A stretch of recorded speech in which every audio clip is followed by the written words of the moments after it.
Good evening, everyone, and a very warm welcome to the session today. I'm Aditi, and I'll be your host. Communities of Practice is an initiative to bring our coaching community together to exchange ideas, reflect on coaching practices, and learn from each other. For today's session, we are delighted to have Mayank Sharma with us. Mayank is an executive coach and a writer's mentor with over 3 decades of global leadership experience across organizations. He partners with senior leaders to build self awareness, overcome limiting beliefs, embrace change, and strengthen executive presence. Today, Mayank will take us through the speed of trust. I'm so sorry, speed of light comes to my mind. Speed of Trust by Stephen M.R. Covey. This session will draw on key ideas from the book around trust, credibility, and building high trust relationships explored through a coaching lens. Happy learning, everybody, and over to you, Mayank.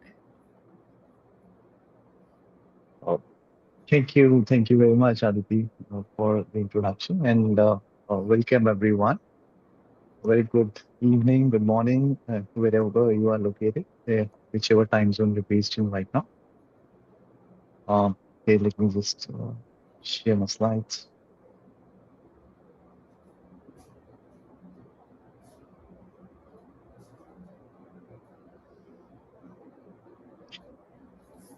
I hope you can see the slide now.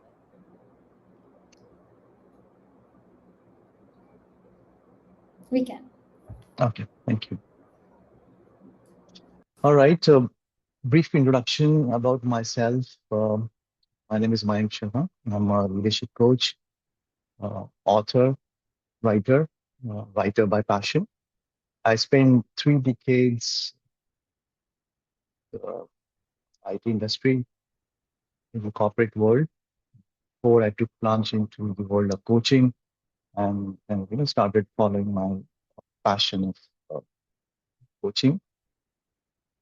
Before that, yeah, I worked with a couple of organizations, mostly GCC, Global Capability Centers, and there I served in different roles, leadership profiles, delivery heads, and various other global leadership roles. Then I completed my ACC and PCC trainings from CTT, and I also became an Ubuntu coach. That was also certified training on CTT. My hobbies include screenwriting. I just do that by hobby, not exactly by profession. And then gardening. I'm quite passionate about Vedic literature, Vedic wisdom, which is there, though I'm not a very religious person, but it's just, out of knowledge and curiosity for which, I kind of keep reading a lot of Vedic literature. And a lot of food for thought actually comes from there, especially for coaching wisdom, which lies there in ancient literature. But that's personal choice. All right, so today we'll talk about trust. I know it's kind of, it's a very subjective topic, trust. There's a very interesting book which I read, and I also attended a training program long ago, probably more than a decade ago, which was also, tailored by the same author and his organization, which conducts various trainings. What is trust? Then we'll further have a profound insight into author's viewpoint of what he describes as trust. Why is it important, and how we can really apprehend what trust is and really do the needful to bring better trust. And I'm sure his philosophies, profound thoughts will certainly be very useful in our coaching journey. Some of us might be coach, some of us could be aspiring to be coach. So I'm sure it will be useful.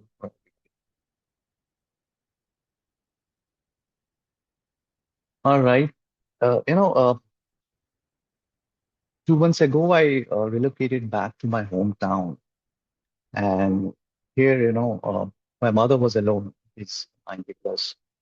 And when I moved back here, I went to my kitchen garden in the backyard.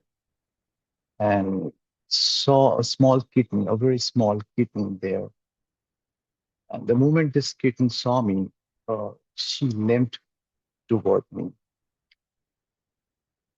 with a lot of curiosity and hope. I saw a lot of hope in her eyes. And she was injured. One of her legs was completely wounded to an extent that, she seemed paralyzed. Or I thought in first glimpse that maybe, she's born like that. She has some kind of disability. And this kitten, came to me limping over toward me and rested on my feet with a lot of hope. And I was kind of heartbroken, really, to see, her in that state. Then my mother told me that, uh, there was a mother cat who gave birth to a couple of kittens, and she went away with the rest of the kittens who were healthy, while leaving behind this small child who was wounded for whatever reasons. Maybe, she thought that, it's a compound. The backyard is a walled compound and very safe place where this was not the first time the cat gave birth to. It's the same thing happened last year also. So usually when they grow, I've seen a mother cat taking her babies away. But this time around, she didn't. Especially she left this child. And it's like, really sorry to see leg broken. And then, she showed some hope. I was like, okay, we will take care of her. My mother struggled to actually feed her because of her age. Soon after we came, my family, my wife and my son, my daughter lives abroad in London. She works there. So at least my son is also an animal lover. Something clicked, and this kid came to know that, okay, there are people who are there to help us. And 2 months later, she has recovered. I don't know what problem she had. My mother told me that maybe she was wounded. She fell from staircases, or somebody hit her hard on her leg. Something happened. We don't know what happened. Now she's healthy. She's perfectly fine. So, that was, I was kind of, at that moment, I realized uh, what the trust was and how this kitten had shown trust in me, hoping that I'll take care of, her illness, her wound. And at that moment, I thought, this will be a very interesting topic to talk about in this webinar. And I just recalled this book by Stephen Covey. And I thought, okay, let me just, compile some of his profound thoughts into this. And as you can see what Mahatma Gandhi said, uh, trust is lost, and then what happens, after she has recovered, every night I see some grown-up adult cats coming and visiting her, but she refuses to go with them because she feels safer with humans more than her fellow cats. So that's exactly where the trust was lost. She doesn't know why did her mother abandon her, but she doesn't trust cats anymore. The trust is lost. There's no way, she's willing to go back to fellow cats. So that's exactly, how comprehend what is trust and how the trust deposit happens.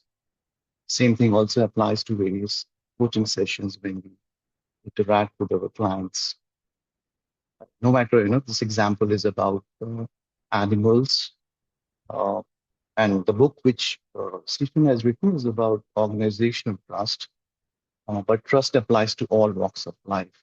It's about personal relations, business relations. So, what's the dictionary definition of uh, trust? Yeah, there are various definitions. I picked this up from Merriam-Webster. One in which the confidence is shown, hope. In this particular case, Cat showed the hope, and that's what resonated well.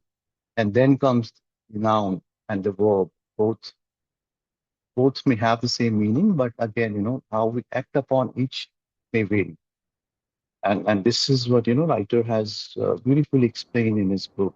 Mayank, Yeah. I'm so sorry to interfere in between. Some of the participants are requesting you to increase the volume a little. Okay. Is it better now? It's better for me. We can continue. If there's any other point, I'll let you know in between. Ramesh is saying it's better. Okay. Okay.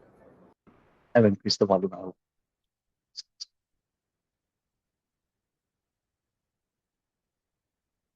Okay. All right. Who has read this book before?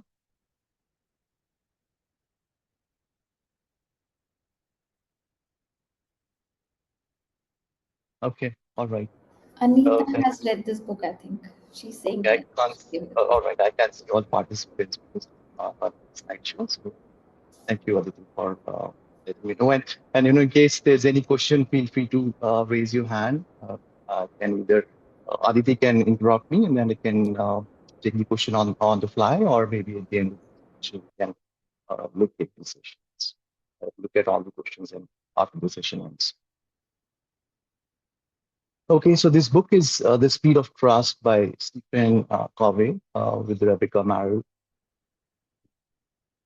See how exactly he articulates what trust is.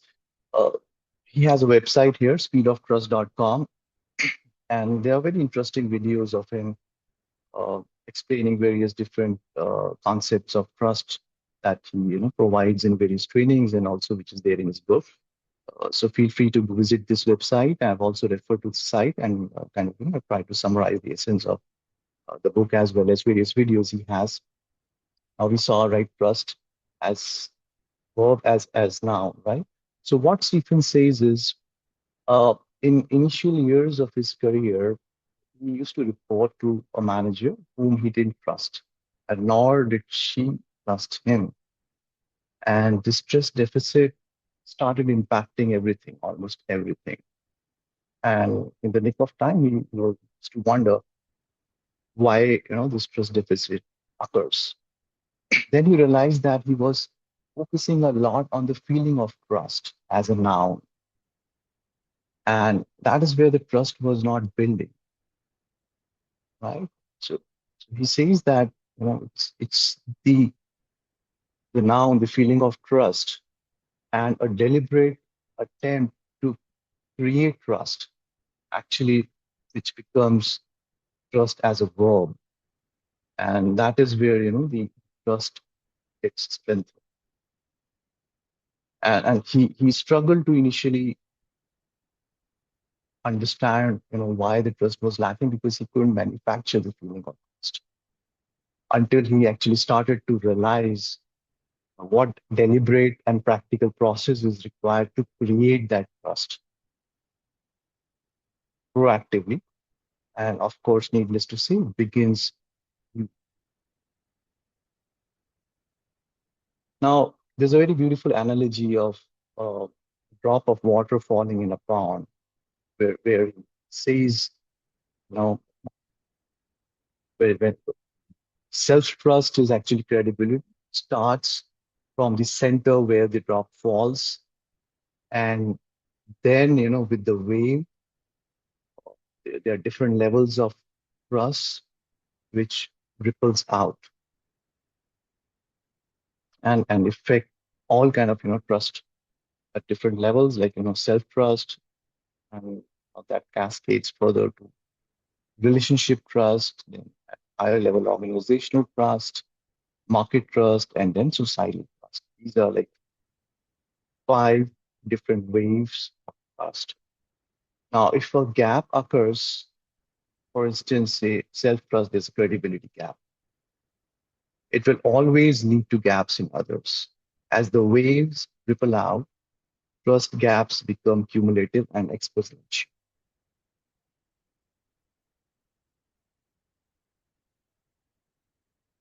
Yeah, and what's required there now? A very practical process that the author describes here is See, speak, behave. See is, the moment we start to see trust in a different way, everything around us changes.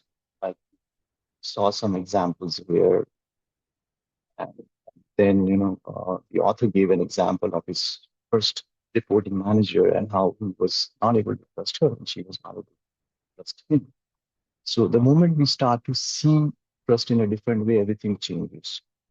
And then we start to speak the language of trust by talking about underlying issues which are not building up trust, and then speak out about those issues, try to address them, and then uh, the behavior of trust builds up further.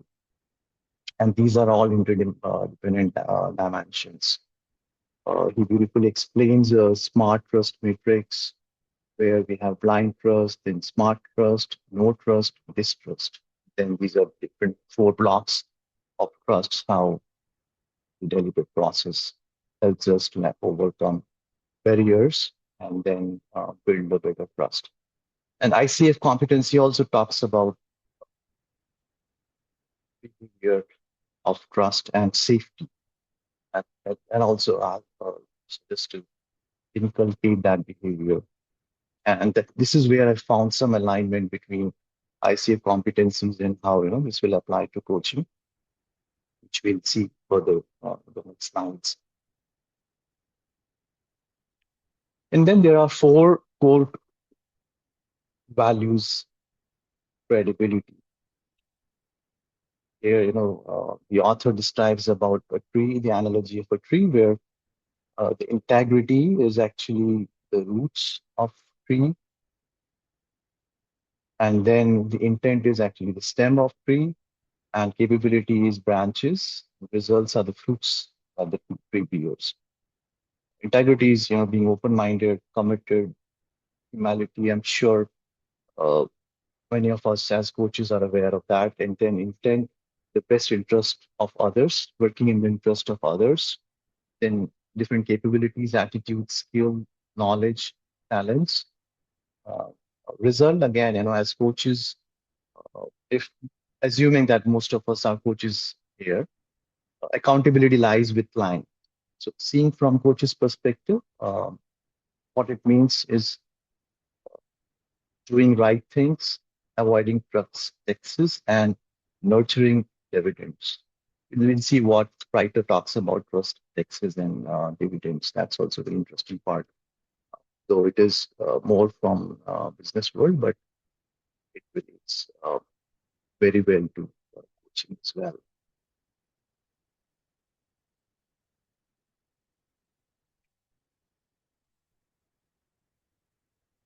Yeah, so trust excess.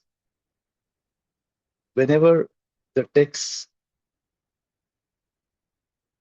any trust text occurs, right?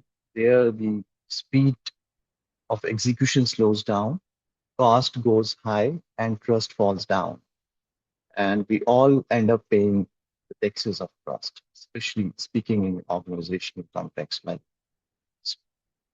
And then there are dividends.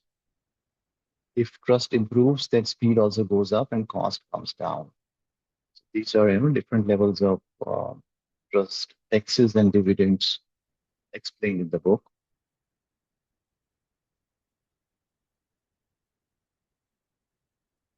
Now, trust seems to be very obvious, right? Kind of, it's an obvious behavior, but it's not an obvious practice.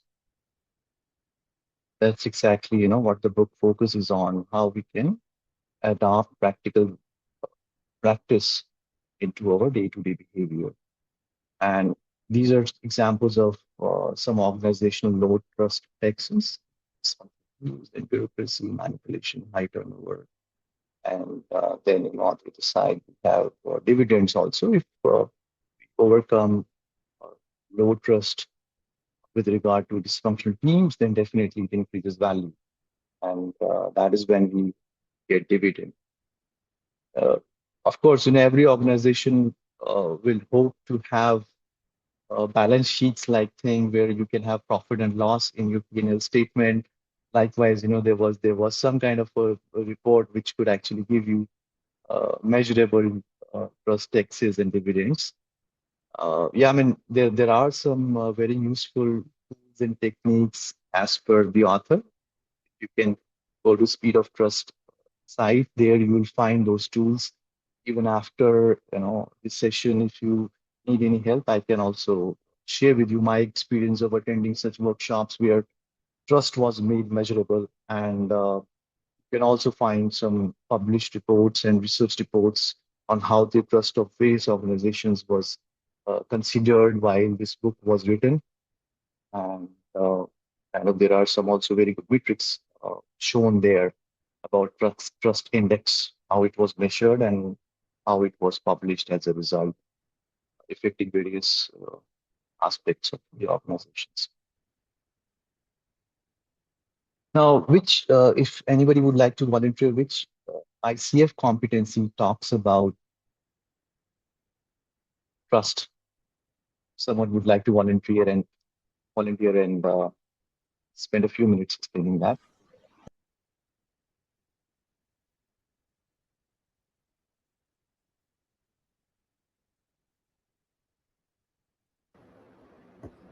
Requesting everybody to come on camera for a bit.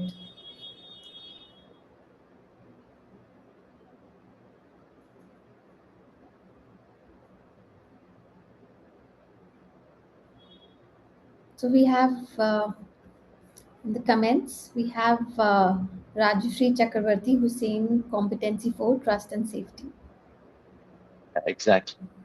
So this is where I found some overlap and intersection of our coaching practice and ICF competencies with regard to what author was explaining.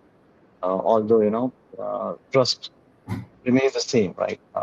As long as we understand the underlying philosophy applies the same way in all walks of life. So, but this is what uh, CF competency talks about: cultivates trust and safety, partners with the client, creates safe, supportive environment that allows the client to share freely, maintains a relationship of mutual respect, and I'm sure most of us are aware of this.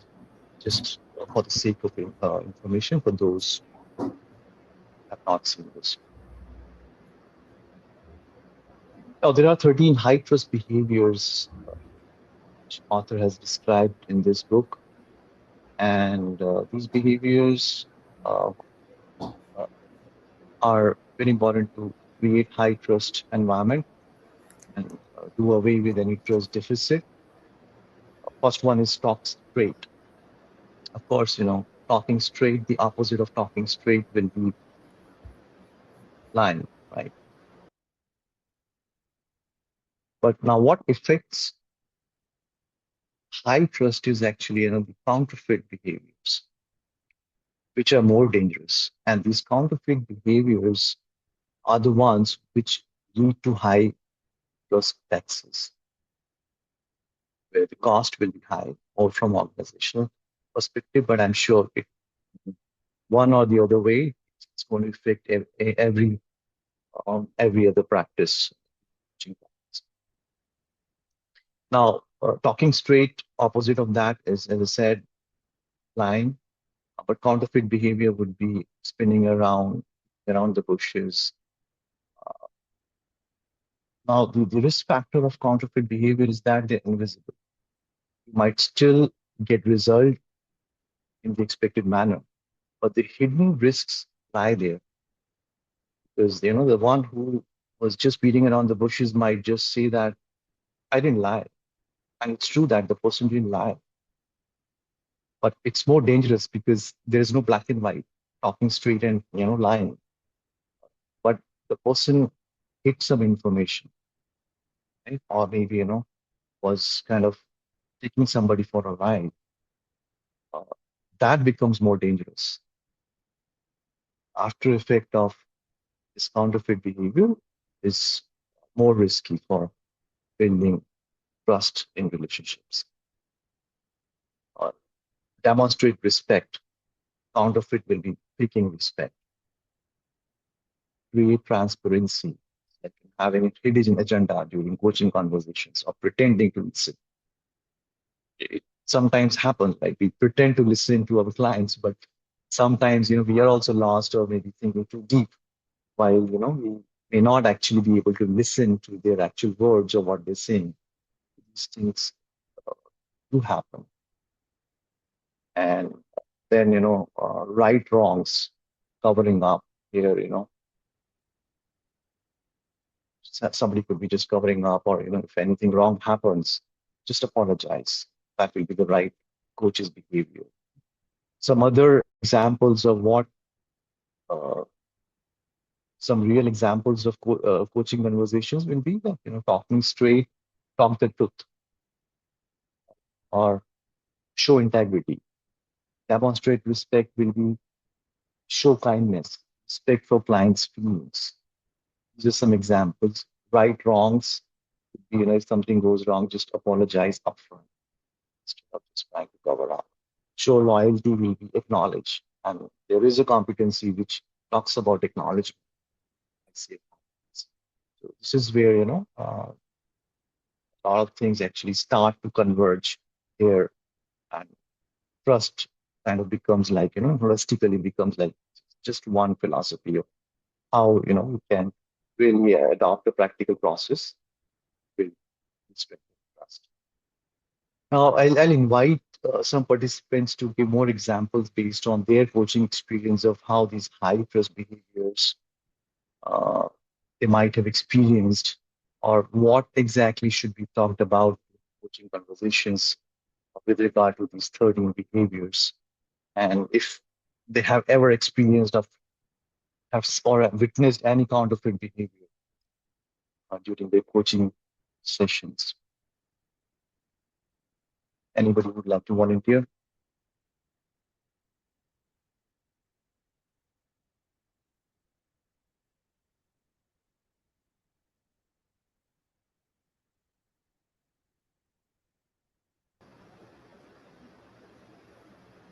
Any coach volunteers?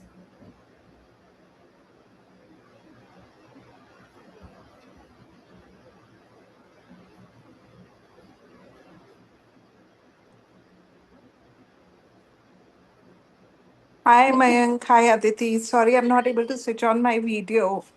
But, this paradigm actually is very powerful when we see it in the context of teams.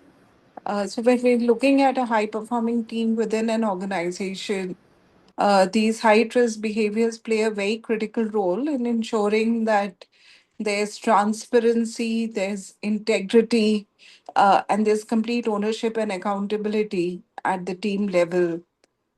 I am slightly skeptical about showing loyalty because this could mean different things in different contexts.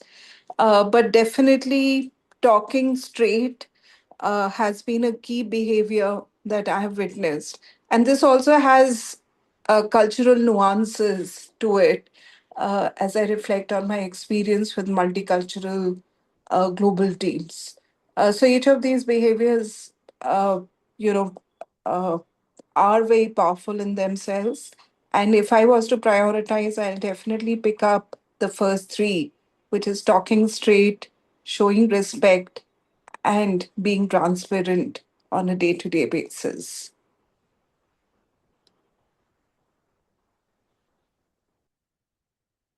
All right. Thank you, Pitanjali. Anybody else like to share their coaching experience and what should be said for each of these or one of these high trust behaviors? I'll again show the slide. Last.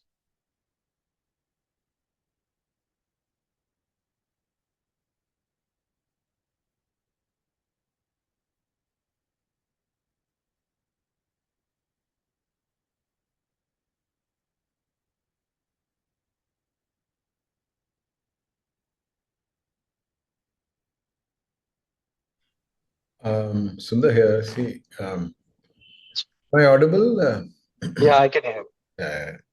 So while I'm new to coaching itself, I've been coached a lot, but I still need to get my hands wet at coaching. But I can tell you, some of the things that like practice accountability, stand up and really take that responsibility of anything that happens instead of blaming others, and also clarify expectations. Recently, I've been working on clarifying expectations because many times I find that unless you set the right expectations, you end up creating a behavior that is not exactly that is desired. So I think these few things I'm really able to totally agree with, and also I see the value of those behaviors. So I also do, I have been in my previous organizations, I've been here for 20 years now. So I also see that the kind of loyalty that it brings, the kind of camaraderie it brings and all that. And if we can really show it as a principle, like they say, loyalty is the highest spiritual law also. So apparently loyalty is very important. And, in our field, I feel, with all the confidentiality that goes with it, everything, loyalty is a very important value that needs to be practiced. So really, I'm able to appreciate all these things. Thank you, sir. Thank you, Sundar. Yeah, you rightly said, practice accountability. One thing to talk about typically in every coaching session is to hold clients accountable for their outcome, right? And we typically ask them, when will we do this? So I think that's also, a good example of practicing accountability. May be different for different people how they see it. But yeah, there may not be one-on-one comparison. Then we'll be comparing apple oranges. So I mean, all these 13 competency may not have one-on-one comparison with coaching practice, but yeah, I mean, in one way or the other, they do apply. Like we talked about loyalty, show loyalty. Definitely, we acknowledge that's also very important competency we demonstrated during coaching conversation is acknowledgement. Anybody else would like to add their experience?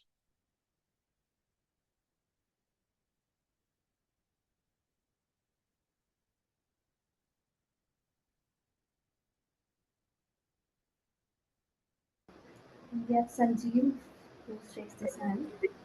I'm also not able to switch on my camera. However, I'm able to connect, talk straight, and confront reality.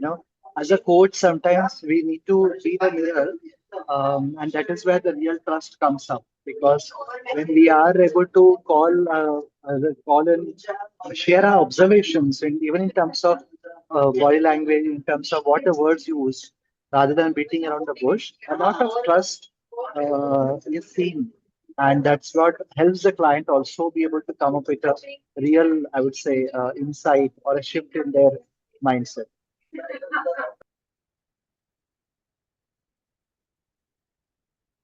Yeah, thank you, Sanjeev. Yeah, they're quite insightful thoughts you've shared with us.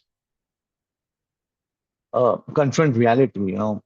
One example here, my coaching conversations has been like asking clients openly, what are your fears, what are your threats, right? That's typical transition, as I've learned from my PCC mentor coach is, be more bold and confront the client with out of the box thinking, right? Challenge them, which typically we are very, or not very, somewhat conservative when we are at ECC level, right? But of course, it's important to confront reality, by challenging clients. What are your fears? Take permissions with them to delve into their fears, right? What are their threats? You have to apply intuitive thinking to understand if they're really threatened by something. But we can't really intrude into their space without their permission. Then seek their permission, and then they, uh, with their permission, confront the reality or support them to confront uh, reality from their viewpoint. Yeah, anybody else like to add anything?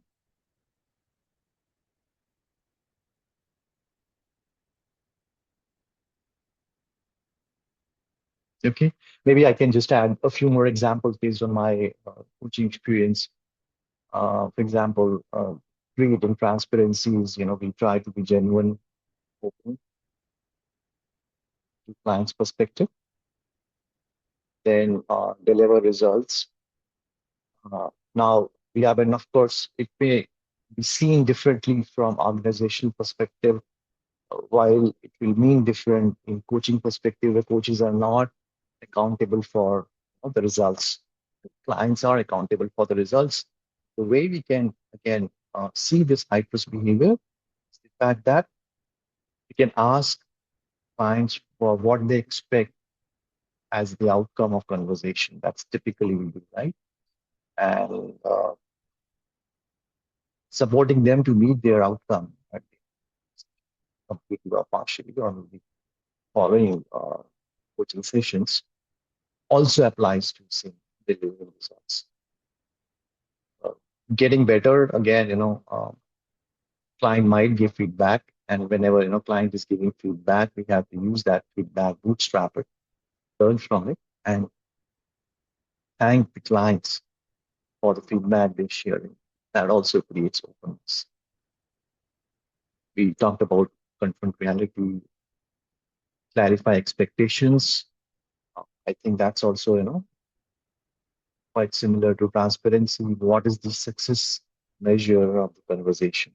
And supporting clients to come up with an objective success measure, which we can actually tap on, able to meet their expectations. Practice accountability, we talked about that also. Listen first, right? So here, author talks about a lot of other behaviors to be demonstrated as listening first. But I believe as clients, silence is golden for us, right? So even if we're listening, we're not talking anything. That is also a good behavior of high trust factor. Keep commitments. I think that's quite obvious. Using phrases like "you can count on me," "you can trust on me." We say it out loud. This is a safe, non-judgmental space. All those are, keeping commitments, and then we also maintain it during the conversations, and then extend trust. At the end of the conversation, we try to strengthen and reinforce trust by saying things like, "Have my support." So the client is with us, feels comfortable, and we are continuously expanding. So yeah, these were some examples of uh, high trust behaviors, 13 high trust behaviors, which do apply in one form or the other to the coaching practice. And yeah, thank you everyone for your participation. That's all I had from my side. If there are any questions, I'll be happy to answer those.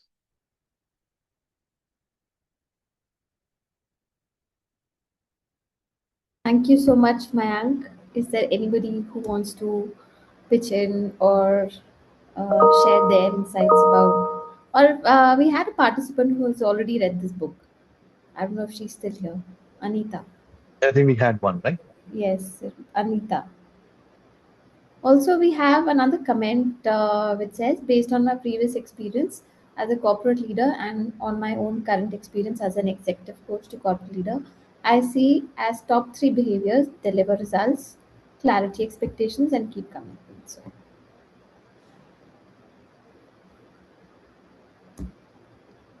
anybody else who has any insights about the same topic with another book? Any other readers in the room? Probably Mayank is the only one who's reading here. Then I think, and at least I've seeded food for thought here. Um, we kind of, read and talk a lot about trust and safety in this competency, right? But yeah, I mean, this book is really, very insightful with regard to the practice of trust and how do we create trust, and analogy author has given about noun and verb, right? When he was focusing too much on the feeling of trust, nothing was happening, right? Until he actually understood that, act upon it, right? And which is actually verb, right? Verb is acting. Right? So that's the verb as now, trust as noun versus trust as verb, right? The moment you start acting upon it, and that's the time trust starts to build up, But then, having said that, how do we really do it? And I think there are really very practical ways of training things, and then the analogy of tree, these competencies and all those things, right? And these competencies and then behaviors. How do we inculcate those behaviors? And all those things are really very practical. Happen to watch some of his videos on the website, and definitely, you get to know it. And then even I when I attended one such workshop, we were all peers, all managers and people at the director level and delivery heads. And then there was a cheat sheet kind of a thing. There was a checklist, and we had to actually fill that checklist with some questionnaires, answering them. Do you really trust this guy? Do you really trust that guy? And at the end, That is the interesting trust, exercise. yeah, trust factor came out in decimals. That was amazing. Well, never did I imagine that it will be that measurable. And when we actually spoke, when the coach spoke to those individuals, do you trust this guy? And everything was black and white. No, people were upfront. No, I don't trust this guy for so and so reasons. And those numbers were actually resonating, feeling, and people had for each other.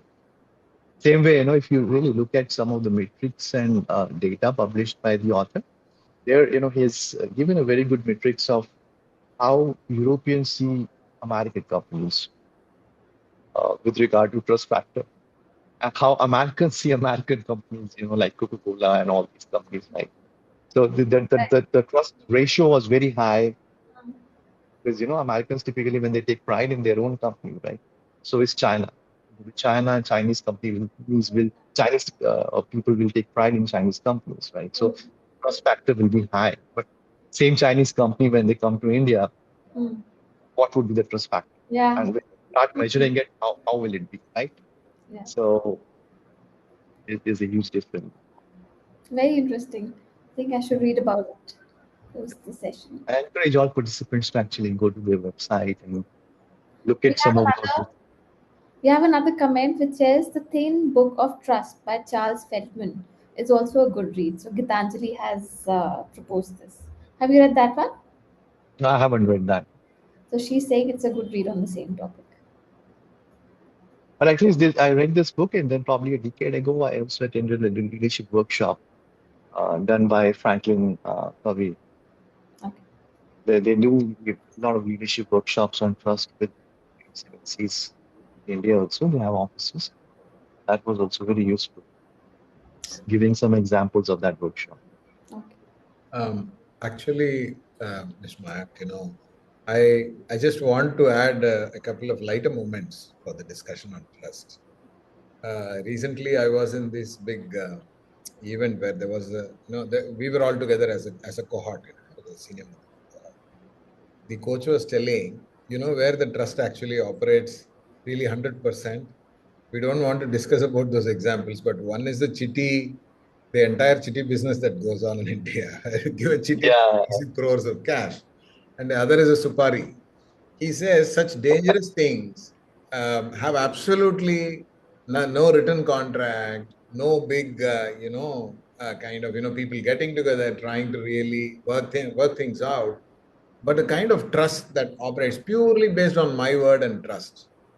So the thing is that I think as I grow, I feel that, like you rightly said, for coaching, being silent, trusting the client, I see as tremendous values. I think that brings a lot of, probably it is bound to bring results. I'm sure, you can share a couple of examples, without naming, if there is something that you might have found very profound, in terms of reposing trust and how that has really delivered for the client or whatever. I'm interested. yeah. I think in the examples you gave, like city trust and all that, right? That's societal trust. We trust society, right? And I remember when I attended one such workshop on trust. It was from some other training organization. I think it was, yeah, I can't recall, but it's not the same place. And I gave example to my trainer. Way back in 90s when I lived in New York, I had uh, a chicken account because I didn't have social security number at that time, so I couldn't have a savings account. I had chicken account which I didn't close when I returned 2 years later to India. And uh, probably 15 or 20 years later, I went to New York and then I planned to close that account. I was not able to close that account. Then one of my colleagues said, I have a cousin who works in Citibank. Let's go there and we'll close your account and she'll give you money. And we'll do it. And typically, when we go to a bank in India, I mean, if you stay here for a decade or longer, right, you tend to behave the way society behaves, right? Societal trust that Arthur talks about. And every time you leave the cash counter, there is a note written there. Please count your notes before you leave the counter. Sure, you must have seen that uh, all banks, right? And we have a habit of it's kind of a muscle memory. We have a habit of counting notes before we leave the counter, and it's the same over there. And then this lady, in Citibank was just staring at me, and then my colleague was just poking his elbow, saying, what are you doing? What are you doing? What the hell are you doing? Right? Stop counting those notes. And this lady just yelled at me, saying, "Don't you trust me?" And then I realized, oh, I don't have to count. It's a small amount of $1,000, right? Why did I really bother to count it? So I gave that example to my trainer, and of course, out of national pride, he felt offended. And then he said, no, I mean, that's fine, kind of, we know it's a practice, just out of precaution, bankers ask you to just count your notes. It's not that you don't trust them, they don't trust you, right? Trust is there. Then he gave example of some these small grocery stores, uh, roadside grocery stores, especially, if we think about our hometowns. Recently, 2 months ago, I came to my hometown from a place like Gurgaon, where and then before that, I was in London, right? So places where you really see a lot of cosmopolitan things happening around. People don't even know each other. But here, when I'm back, my son went to this grocer and said, "I want, this," and he has grown, right? Probably grocer might be seeing my son 5, 6 years after. And then he said, "Oh, he's so and so's grandson. Give it to him first. I'll take the money later." Right? So this was the example, that trainer gave, right?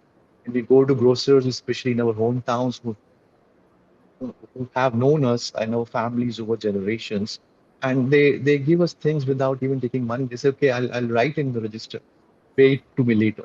And some people don't even write, believing that we'll go back and pay. So I think that's also societal trust that we build. But again, as author says, it all starts like a drop falling in a pond, starts with us self-trust. And that's where the credibility builds. Once the credibility is there, it ripples out all different levels of trust, organizational trust, relationship trust, or societal trust. All right, yeah, we have probably 10 more minutes left. If there are any more questions, I'll be happy to take them. I have a question about the cat. How's the baby cat doing? Oh yeah, I'm in a dilemma. It's an ethical dilemma now, because I have a mischievous dog, Oh, and that was the biggest challenge. So I'm kind of probably I have a lot of peers here, whom I'm going to attend some peer coaching sessions, and they know what I'm going to talk about next is how do I overcome this ethical dilemma? Because I cannot I could have actually kept this cat at my home as a pet. I can't do that because of my dog. They hate each other. They fight a lot. So initially it was very difficult, when she couldn't even climb on trees. She used to limp, right? Her leg was broken. And then when she was resting on my feet, my dog was very possessive and felt jealous, and they're territorial also, right? I was like all over the garden was running after this. And I was watching so that I could grab my dog whenever he tries to hurt her, but he didn't hurt her. And then, gradually she started to learn to protect herself. I was watching quietly, being there, fulfilling her hope, knowing that, now she feels that she's comfortable. This dog is not going to harm her, but she has learned how to protect herself. So I'm confident as a coach, I'm kind of, bringing this cat up with her ability to survive in this world, knowing the fact that I cannot keep her as a pet. That's the ethical dilemma I have. yeah. Hmm. That's a difficult thing to deal with. All You right. can't part ways, right? Yeah, The it's trust an innocent animal has shown in you, you just can't part ways and say, okay, I'm going to, yeah. So I'm looking for somebody who can adopt her. I think that will be best. All right. All the best for the cat and dog situation that you have, Mayank. We'll keep in touch. I would like to know what happened there. And thank you Sure. so much for being here today. And thank you everybody else also for being here. If there are no other conversations and no other questions, we can say bye to each other for today. Thank you. All right. Thank you, everyone. We do not have CCUs for the day.